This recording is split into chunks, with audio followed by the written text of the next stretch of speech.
सुप्रभात। आप सभी को नमस्कार। मैं डॉक्टर सीमा गौर, सेठ मुरलीधर राजकीय कन्या महाविद्यालय में आहार एवं पोषण विषय की विशेषज्ञ हूँ और आज आपसे कार्बोहाइड्रेट विषय पर कुछ चर्चा करूँगी। जैसा कि हम सभी जानते हैं, कार्बोहाइड्रेट एक वृहद मात्रिक पोषक तत्व है जो हमारे शरीर में ऊर्जा प्राप्ति का मुख्य स्रोत है। हमें प्रतिदिन काम करने के लिए जो ऊर्जा की आवश्यकता होती है, जो शक्ति की आवश्यकता होती है, उसके लिए दिन में कम से कम 300 से 400 ग्राम कार्बोहाइड्रेट का उपयोग प्रतिदिन करना पड़ता है। कार्बोहाइड्रेट के रसायन को अगर देखें तो कार्बोहाइड्रेट एक कार्बनिक अणु है जो कार्बन, हाइड्रोजन एवं ऑक्सीजन के मॉलिक्यूल से मिलकर बना है। इसमें कार्बन 1, हाइड्रोजन 2 एवं ऑक्सीजन 1 के अनुपात में होती है। सरलतम सूत्र के रूप में अगर लिखें तो CN, H2N और ON। यहाँ N का तात्पर्य नंबर ऑफ एटम्स से। कार्बोहाइड्रेट में हाइड्रोजन और ऑक्सीजन 2:1 में पाई जाती है। इसी प्रकार से अगर किसी कार्बोहाइड्रेट के अणु में अगर 6 कार्बन के अणु पाए जाते हैं तो इसका सूत्र इस प्रकार से बनेगा C6H12O6, जो कि ग्लूकोज का सरलतम सूत्र है। आइए कार्बोहाइड्रेट के वर्गीकरण की तरफ आगे बढ़ें। तो कार्बोहाइड्रेट को इसमें उपस्थित सरलतम इकाइयों के आधार पर 4 भागों में बांटा गया है। पहला मोनोसैकेराइड, दूसरा डाइसैकेराइड, तीसरा ओलिगोसैकेराइड और चौथा पॉलीसैकेराइड। मोनोसैकेराइड का तात्पर्य है कार्बोहाइड्रेट की सूक्ष्मतम सरलतम इकाई केवल एक और एक ही है। मोनोसैकेराइड को और आगे अधिक विभाजित नहीं किया जा सकता। क्रियात्मक समूह के आधार पर मोनोसैकेराइड को पुनः 2 भागों में बांटा है, एल्डोज एवं कीटोज। एल्डोज का तात्पर्य है इसमें क्रियात्मक समूह एल्डिहाइड है। कीटोज शर्करा का तात्पर्य है इसमें क्रियात्मक समूह कीटोन। मोनोसैकेराइड्स को पुनः कार्बन अणुओं की संख्या के आधार पर आगे विभाजित किया गया है, जैसे कि C3 जिसे हम ट्रायोज भी कह सकते हैं, C4 टेट्रोज, C5 पेंटोज और C6 हेक्सोज। ट्रायोज का अगर हम उदाहरण देखें तो एल्डोज शर्करा में ट्रायोज शर्करा होती है, उदाहरण के फलस्वरूप D-ग्लिसरॉल्डिहाइड, और इसी का कीटोज शर्करा है डिहाइड्रोक्सी एसीटोन। ये दोनों ही ट्रायोज प्रकृति में मुक्त अवस्था में नहीं पाई जाती। जब शरीर में ग्लूकोज का ऑक्सीकरण होता है उसी के फलस्वरूप इन दोनों शर्कराओं का निर्माण होता है। C4 जिसे भी टेट्रोज कहते हैं उसका उदाहरण है एल्डोज शर्करा में इरिथ्रोज और कीटोज शर्करा में इरिथ्रोलोज। C5 जो कि पेंटोज शर्करा है, एल्डोज शर्करा राइबोज जो कि हमारे RNA में पाई जाती है, कीटोज शर्करा डीऑक्सीराइबोज जो कि DNA में उपस्थित होती है। इसी प्रकार C6 हेक्सोज जिसका सरलतम उदाहरण है ग्लूकोज, यह प्रकृति में सर्वाधिक मात्रा में पाया जाता है। गैलेक्टोज और मैनोज, गैलेक्टोज प्रकृति में मुक्त अवस्था में नहीं पाया जाता, बल्कि शरीर में जब कार्बोहाइड्रेट का उपापचय होता है तब इसका निर्माण होता है। इसी प्रकार हेक्सोज शर्करा जो कि कीटोन प्रकार की है उसका नाम है फ्रक्टोज। फ्रक्टोज को फल शर्करा भी कहते हैं क्योंकि ये फलों में पाई जाती है। इसी प्रकार से ग्लूकोज का साधारण नाम अंगूर शर्करा भी है। अब हम देखें डाइसैकेराइड। डाइसैकेराइड जिसका तात्पर्य है मोनोसैकेराइड के 2 अणुओं से मिलकर बने।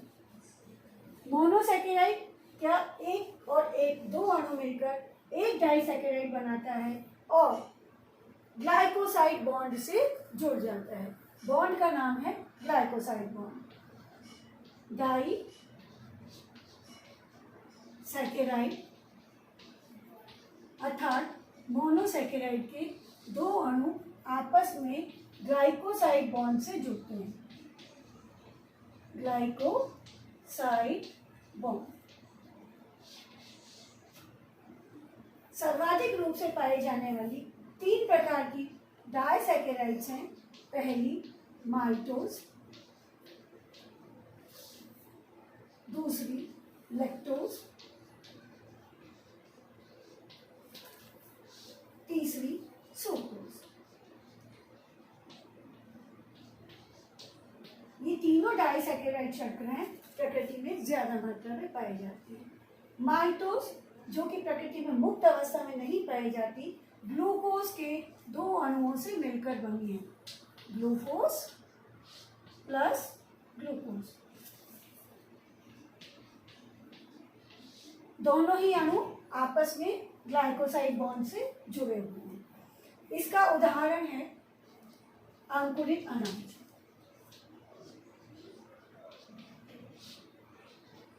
विभिन्न अनाज जैसे कि गेहूं आदि को जब हम अंकुरित करते हैं तब उन अंकुरों में स्टार्च का जल अपघटन होके माल्टोज शर्करा बनती है, जो दो दो ग्लूकोज के अणुओं से मिलकर बनी है। और ये आपको माल्टेड प्रोडक्ट जैसे कि हॉर्लिक्स, बूस्ट, माल्टोवा आदि में भी उपलब्ध होती है।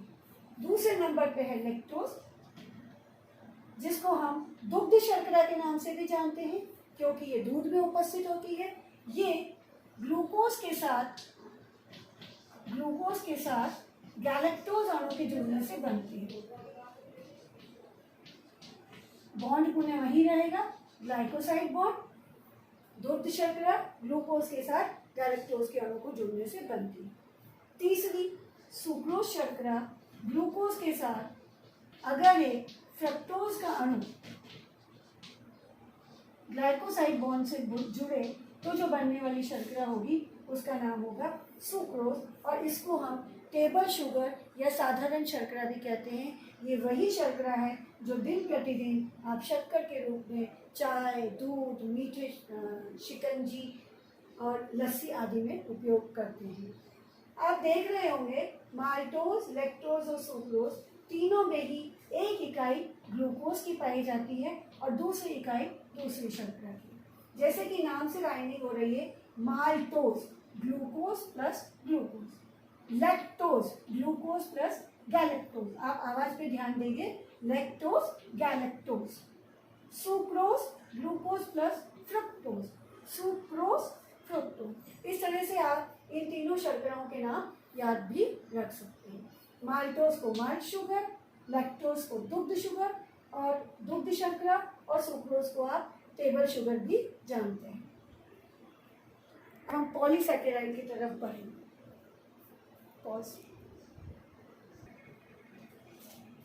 ओलिगोसैकेराइड्स को शॉर्ट चेन कार्बोहाइड्रेट SCC भी कहते हैं। जैसा कि मैंने पहले भी बताया, ओलिगोसैकेराइड्स में मोनोसैकेराइड्स की 3 से लेकर 10 इकाई तक पाई जाती है। मुख्य रूप से पाए जाने वाले 3 ओलिगोसैकेराइड के बारे में हम बात करें, ट्राइसैकेराइड अर्थात 3 मोनोसैकेराइड अणु 2 ग्लाइकोसाइड बॉन्ड से जुड़े हुए हैं। टेट्रासैकेराइड मोनोसैकेराइड के 4 अणु जुड़े हुए हैं। पेंटासैकेराइड मोनोसैकेराइड के 5 अणु जुड़े हुए हैं। ट्राइसैकेराइड का उदाहरण है रेफिनोज, जिसमें एक फ्रक्टोज का अणु, एक गैलेक्टोज का अणु और एक ग्लूकोज का अणु जुड़ा हुआ है।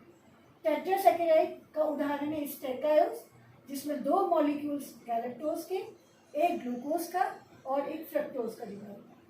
पेंटासैकेराइड जिसका उदाहरण है वर्बेकोज, जिसमें 3 मॉलिक्यूल्स गैलेक्टोज के, एक ग्लूकोज का और एक फ्रक्टोज का जुड़ा हुआ है। सभी तरह के ओलिगोसैकेराइड्स हमारे शरीर की आंतों में पाचन नहीं हो पाते, बल्कि जब ये बड़ी आंत में जाते हैं तो विभिन्न प्रकार के जीवाणु इनका अपघटन करते हैं और इनसे बनने वाले उप उत्पाद हमारी आंतों के स्वास्थ्य के लिए अच्छे होते हैं, लाभदायक रहते हैं। ओलिगोसैकेराइड्स का कैलोरी मूल्य इस प्रकार से 0 होगा। पॉलीसैकेराइड्स पर आते हैं। जब मोनोसैकेराइड्स की इकाइयाँ 10 से भी बहुत ज़्यादा मात्रा में होती है और ग्लाइकोसाइड बॉन्ड से आपस में जुड़ी हुई होती हैं, तब हम उसे कहते हैं पॉलीसैकेराइड। सभी प्रकार के पॉलीसैकेराइड्स जल में घुलनशील नहीं होती, ये स्वाद में मीठे भी नहीं होते और इनके रवे पाए जाते हैं। पॉलीसैकेराइड को संरचना के आधार पर 2 भागों में बांटा, होमोपॉलीसैकेराइड, हीटेरोपॉलीसैकेराइड। होमो यानी कि जिनकी मोनोसैकेराइड की इकाइयाँ एक जैसी हैं। इसमें पाए जाने वाले सभी मोनोसैकेराइड केवल एक और एक ही प्रकार के पाए जाते हैं। होमोपॉलीसैकेराइड 2 प्रकार से काम करते हैं। एक तो ये पौधों और जंतुओं में संग्रहित या भंडारण के रूप में रहते हैं, स्टोरेज फॉर्म में रहते हैं, या ये शरीर की विभिन्न संरचनात्मक या स्ट्रक्चरल इकाइयों के रूप में उपस्थित रहते हैं। भंडारण के रूप में पाए जाने वाले होमोपॉलीसेकेराइड्स पादप और जंतुओं में अगर विभाजित करें तो पादपों में पाए जाने वाले स्टोरेज होमोपॉलीसेकेराइड्स है मुख्य रूप से स्टार्च, दूसरे नंबर पर डेक्स्ट्रिन, इनोलिन और जंतुओं में पाया जाने वाला है ग्लाइकोजन। संरचनात्मक इकाई के रूप में अगर हम देखें तो संरचनात्मक इकाई के रूप में पाए जाने वाले होमोपॉलीसेकेराइड्स हैं सेल्यूलोज एवं काइटिन। आइए अब हम स्टोरेज फॉर्म्स की तरफ आगे बढ़ते हैं। स्टोरेज फॉर्म्स का पहला और मुख्य होमोपॉलीसेकेराइड है स्टार्च। स्टार्च प्रकृति में पाया जाने वाला सर्वाधिक मात्रा में पॉलीसेकेराइड होता है। यह सूक्ष्मतम इकाई ग्लूकोज के अणुओं से बना हुआ है। स्टार्च में ग्लूकोज के ये अणु दो बॉन्ड अल्फा 14 तथा अल्फा 16 से जुड़े हुए रहते हैं। स्टार्च में दो प्रकार के अणु पाए जाते हैं, अमाइलोज और अमाइलोपेक्टिन। अमाइलोज ग्लूकोज के अणुओं की लंबी सीधी श्रृंखला है जो आपस में 1,4 लिंकेज से जुड़ी हुई है। अमाइलोपेक्टिन बीच बीच में का शाखित श्रृंखला है जिसमें 24 से 30 इकाई ग्लूकोज की अल्फा 14 बॉन्ड से जुड़ती है और तत्पश्चात अल्फा 16 बॉन्ड पर शाखित हो जाती है। इसका मतलब ये है कि एक ग्लूकोज जब दूसरे ग्लूकोज के अणु से ग्लाइकोसाइड बॉन्ड से जुड़ता है तो पहले ग्लूकोज का पहला कार्बन और दूसरे ग्लूकोज का चौथा कार्बन आपस में जुड़ता जाता है और एक सीधी चेन इस तरह से बनती जाती है। अमाइलोपेक्टिन में 24 से 30 ग्लूकोज की इकाइयों के पश्चात ग्लूकोज के पहले कार्बन पर दूसरे ग्लूकोज का छठा कार्बन इस तरह से जुड़ता है और वो श्रृंखला वहां से शाखित हो जाती है। अमाइलोपेक्टिन अमाइलोज के मुकाबले ज़्यादा बड़ी इकाई है।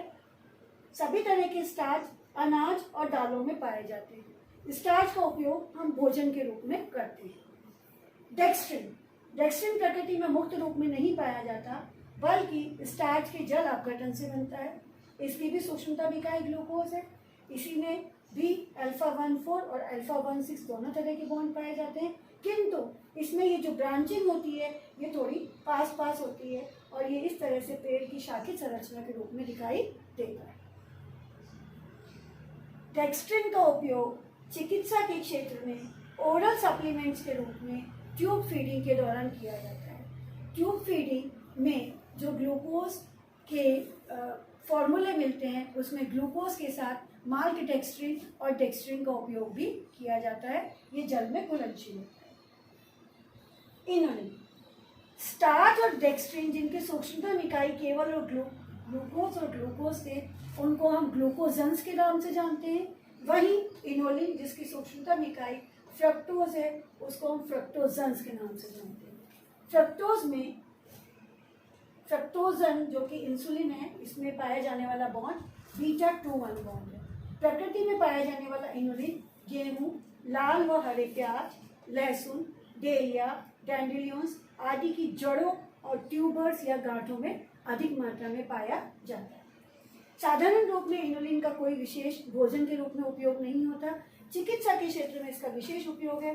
चिकित्सा के क्षेत्र में यह कब्जी को दूर करने में, मधुमेह को कंट्रोल करने में, मोटापे को नियंत्रित करने में एवं हाइपर ट्राइग्लिसराइड में रक्त में ट्राइग्लिसराइड्स के लेवल्स को कंट्रोल करने के लिए इनोलिन का उपयोग किया जाता है।